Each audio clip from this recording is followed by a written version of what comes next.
In this installation guide, we're going to walk through how to download Git. Now, if you already have Git installed, you can skip through this guide. You don't have to worry about it. And to test it out, you can open up your terminal and simply type in Git.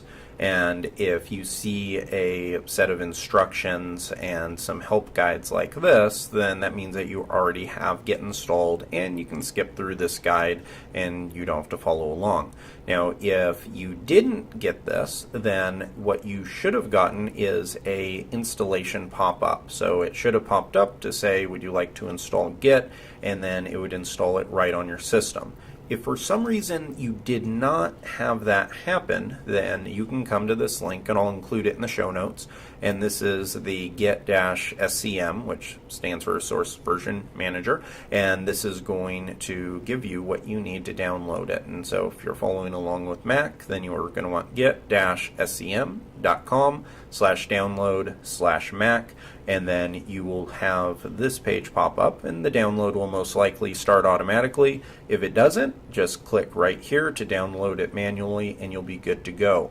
Now, if you're on any other type of system like Linux or anything like that, then you can install this using their various package managers like Yum or apt-get, and that will help you install it. If you're following along on Mac, then you should have a pop-up window like this that will give you all the step-by-step instructions. Simply accept the defaults, and that will give you everything that you need. And then once you have that, you should be able to, in the terminal, to type Git and have all of these instructions pop up right here.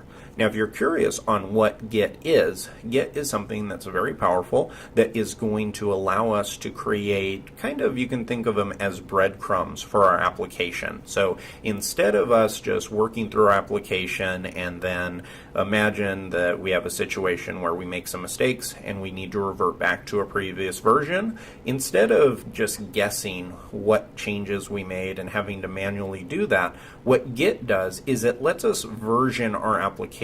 So it lets us create stages of our application so that we can work on one feature, save it, and create kind of almost like a benchmark, a point in time that we always have the ability to go back to either see what the code looks like or to be able to revert entirely back to that system. It's something that as a developer you're going to be using constantly. It's definitely in the list of best practices. I don't know a single dev shop that does not use Git or some version of Git to be able to manage all the code bases, because in addition to everything I just mentioned, it also gives you a code backup file. So you have the ability to, say you accidentally deleted all your files or you deleted some important files, you can go back, bring those back up, and you'll be good to go. So that is how you can install Git on your system.